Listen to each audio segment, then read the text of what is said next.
Сәлем достар, менің арнама қош келдіңіздер.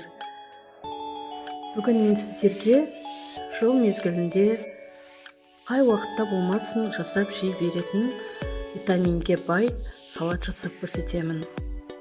Видеоны соңына дейін менімен бірге болыңыздар. Менің каналыма тіркелуді ұмытпаңыздар. Бізге алма, грек жаңғағы, свекла, қызылша қажет және қара мейіз қажет болады. Бұл заттардың барлығы өте пайдалы. Барлығын алдын ала тазалап, қызылшаны асып, алманы сыртын қабығын ашып, оны да турап, теркадан өткізіп аламын.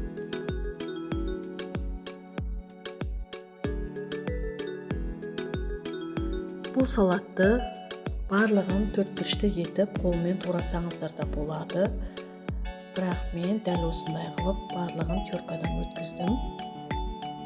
Өз қалауларыңыз бойынша жасасаңыздар болады.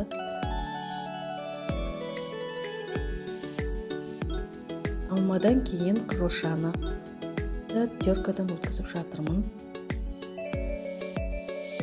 Небәрі 4 ағзаттан тұратын пайдалы салаттың рецептін сіздер де жасап көріңіздер. Өте дәмді, аптасына 1 рет немесе 2 рет жасап жесеңіздер болады. Грек жаңғағы ол да өте пайдалы. Өте ұсақтамай орташа етіп пышақпен турап аламыз.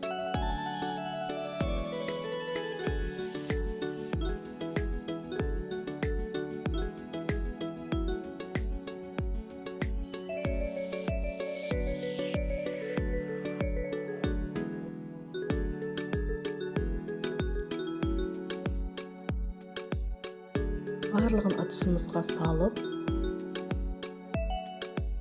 дайындаймыз. Қара мейізді жуып тазалап, суын сорғытып, менде ірі мейіздердің көлемі, сондықтан 2-ге 3-ге бөліп әрбір мейізді турап алдым.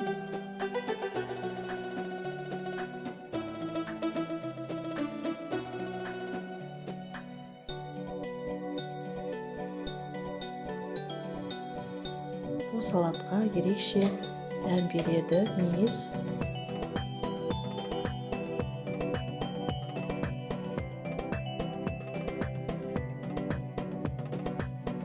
Барлық қажетті заттардың көлемін описание бөліміне жазып кетемін. Мінекей 4 затымызды дайындап, үстіне азғантай майонез құйып, барлығын жақсылап араластырамыз. Сіздер де жасап көріңіздер. Өте дәмді, адам ағзасына пайдалы, витаминге толы, тез, оңай әрі жылдам жасалатын салат. Күнделікті жасап жесеңіздер болады. Мінекей өте әдемі әрі дәмді, оңай жасалатын салат. Сіздер де жасап көріңіздер. Сіздермен бірге болған жанар. Видео ұнаса, достарыңызбен бөлісуді ұмытпаңыздар. Менің каналыма тіркеліп, лайк басып, комментарий жазуды да ұмытпаңыздар.